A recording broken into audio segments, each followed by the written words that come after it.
guys, good afternoon. Ito po pala yung pak choy natin. Ayan. 2 leaves pa lang sila, kaya hindi pa natin sila pwedeng ilipat. Antayin muna natin silang magkaroon ng pangatlong dahon. So, pag nagkaroon na sila ng pangatlong dahon, pwede na natin silang i-transplant dito. Yan, niready na po yung kanilang lagayan. So, hatiin lang po natin yan kasi meron din ako ditong binhi ng radish. Ayan. Ayan, radish. Ano yan? Pwede din yan? Pwede ah. Tapos ito, okra yan guys. Ayan, mga binhi. Ito yung nakalimutan ko kung ano tinanim ko dito. Tapos yan, lettuce ata yan. Tapos ito naman, cherry tomato. Tapos meron kaming pichay dito. Yan, nauna natin ni mama. Mga payat sila kasi hindi sila masyadong naiinitan. Tapos ito nga pala yung dahon sibuyas natin. Bumili lang ako ng kalahating kilo. Yung palanta na. Tapos tinanim ko dyan. So, paparamihin lang natin yan sila. Ang pagpaparami nito guys, kapag nagkaroon na siya ng maraming tangkay, stock, kagaya nito oh, yan.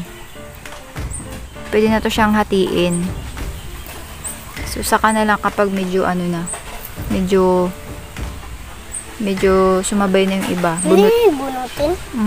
Bubunutin natin to lahat, tapos hati-hatiin para dumami. Hanap pa kami ng lilipatan kasi medyo crowded na po yung lugar namin. Ayan o. Dapat kasi naiinitan sila eh. Kaya hanap tayo ng lugar na naiinitan. Diba ye? Good job. Ito nga pala yung ampalaya, ang taba o. Ampalaya. Yan.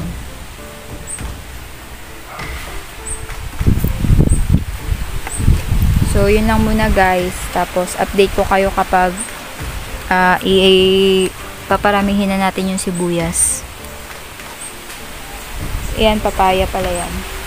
Meron pa ditong sibuyas eh. Ito, nakaraang araw, hiniwalay-hiwalay ko na. Pero ngayon, meron na naman pwedeng hiwalayin oh. Yan. Pwede na yan hiwalayin. Para dumami sila. Malang kilo nito ngayon guys eh. Ayan.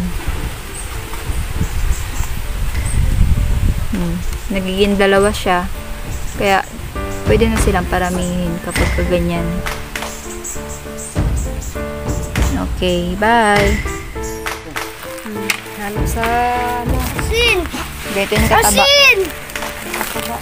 Choy, mga panin.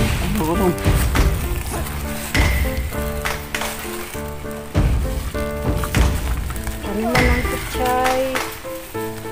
Choy. Ano mabili? Maraming gulay!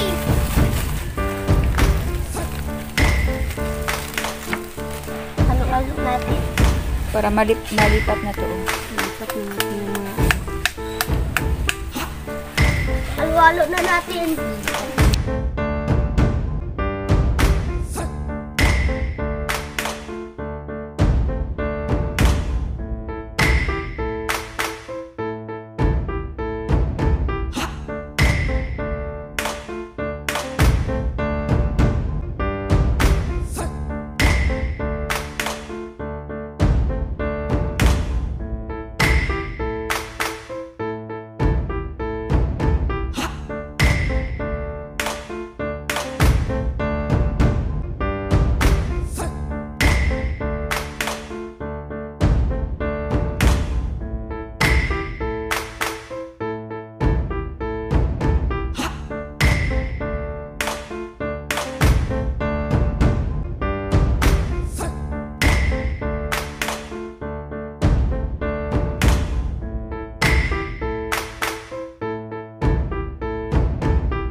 Baga pa kasi. Sabagay, pwede rin ha. Kasi dami bilis ito.